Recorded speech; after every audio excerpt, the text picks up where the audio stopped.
In this video, I'm going to show the image of why Sign-sign LMS Adaptation in a discrete time equalizer would be better than the traditional LMS we discussed last time. Before starting, let's review the LMS adaptation. As you can see, the F-type gradient would be taken from the product of F delay value and the corresponding error of the FIR output subtracting the target swing. Then, the F coefficient update should follow the F calculated gradient. Is the circuit image clear to you? If yes, any implication image of the conventional LMS adaptation implementation, especially the X of n or the Y of n? Right, raw signals are analog signals, but we must implement the adaptation in a digital logic. Any circuit image between the analog and digital signaling? Think about your circuit images for 5 seconds. Correct.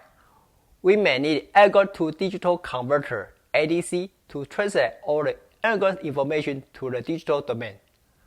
Then, all the adaptation calculation or coefficient updation will be done by the LMS engine in a digital processing domain.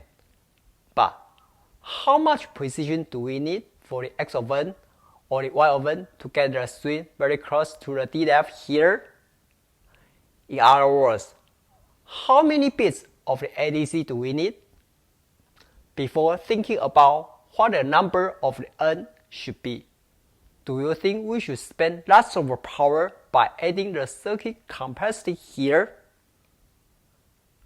Bingo, probably not. So perhaps 1-bit quantizer is good enough, and that 1-bit ADC leads to a so-called Sign-sign LMS adaptation here. Let's review the sanity check image of the updated coefficient one more time from the LMS gradient descent algorithm. If the sign of both error and inputs are the same, which means the swing of the F contribution is too big. Therefore, the coefficient should be decreased to reduce the swing and vice versa. In conclusion, the coefficient update direction or sign would be the most critical in the adaptation. For example, the coefficient update from the parabola plot should move the coefficient in the direction to the gradient or to the slope equals to 0. If the sign is correct, how about the magnitude image? Again, if the magnitude of the error is too small or the input is small, then the gradient should be small and vice versa. So, do we need the exact magnitude to be accurate each time if we have time to wait for each update? Think about the magnitude update image for 5 seconds. Bingo, that's not necessary. If the update magnitude is not calculated, but is applied with a fixed step size here. This is the image of a Sign-sign LMS versus a traditional LMS. Do you know any implication from the image? Good. Both take the sign of the error and the sign of the input to get the update direction information. But the traditional LMS would have a varied update magnitude by the calculated result, while the Sign-sign LMS is fixed. So, how do we choose the fixed step size mu? If the step size is very little, what happens? Bingo, the conversion time of the update coefficient to the optimal value would take forever. On the other hand, if the step size is very huge, what happens? Yes, that will toggle while it converges to the optimal point, which creates a big dithering noise, as shown here, or even worse, to an unstable or non-convergent state. So, what can we do? Good. We must either reduce the step size while the update coefficient converges in the toggling state, such that both conversion time and dithering noise can be reduced at the same time. In addition, we can stop the coefficient update if the average update value is close to 0. So this might not be an issue and can be mitigated with a careful design. Last time, we showed an LMS example in a VGA circuit image to show how the adaptive FIR works. This time, let's go to the Sign-sign LMS example in a DFE circuit image. Just look at the sign-sign parts. Where are the errors and where are the inputs? Think about your DFE circuit images for 5 seconds. Yes, the sign of the FIR inputs of the DFE will be those output decisions, which are already there without any extra complicated circuitry. How about the sign of the error? Yes, we need to add an error slicer for it to determine if the error is greater or smaller than the target swing VG. Lastly, please be advised all the updated are performed in parallel, and the coefficient conversion time should be fast enough in most standard specifications. But what could be wrong or any implications?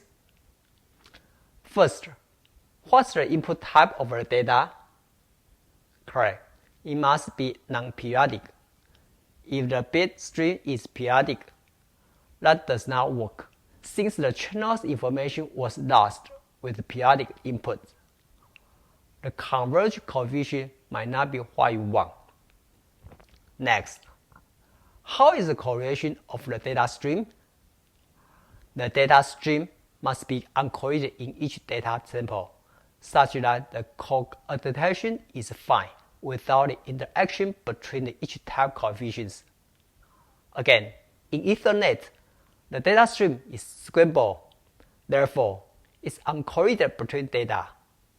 If your data does not have any scrambling property, you must do it yourself in the adaptation. For example, XOR PRBS before the adaptation filter, or not to update the coefficient before auto-recreation your data. Lastly, what else could be the input constraint from the circuit image? Why is the eye width or eye height bad? Yes, linearity. The whole LMS adaptation was assume a linear operation. Therefore, either the CTOE or VGA must be linear enough. We may lose the channel's cursor information and cannot correlate the coefficient well to converge the optimal point if the nonlinearity dominates. For example, the CTOE's linearity issue might break the DFE adaptation if the design was not handled properly. Again, the nonlinearity may cause a strange error function or gradient, which may end up with a non-optimized place or non-even convergence. Let's apply a simple case study of a one-type DFE adaptation with the Sign-sign LMS and help you further understand the DFE adaptation. As you can see, a simple channel response is only one pulse cursor A1. So one tap DFE is enough and shown here. For a C0, which is the gain of the VGA, and the update is based on the sign of the error and the current bit times the step size and subtract from the previous coefficient. Similarly, for a C1, or we call H1, which tries to correlate the update direction between the sign of a previous bit and the error or the current input data. For a C0 starting at a small value and then increase to the next sample CZ of 1, CZ of 2, CZ of 3 through negative feedback. Finally, the average swing will settle down to the CZ of 3 and CZ of 4 and the distance around the target level DLF. The C1 end up a similar distance between C1 of 3 and C1 of 4. In this case, we could say the DFE adaptation converges. So the final swing level of the Y of N is very close to the target swing VG with the quantization error less than the step size mu. Here is the summarized image of why you need a Sign-sign LMS adaptation in a discrete time equalizer. Traditional LMS was fine, but you need a multiple bits ADC to convert the adaptation processing in the digital domain, which may require more power and complexity in a sturdy system. Since the coefficient update direction or sign would be the most important in the adaptation operation. The coefficient update in magnitude would be a fixed step size, which may only require a comparator in the 1-bit ADC. The only subtle image is the step size choice. The step size could be too small to meet the required link training time. On the other hand, the step size could be too big to be stable.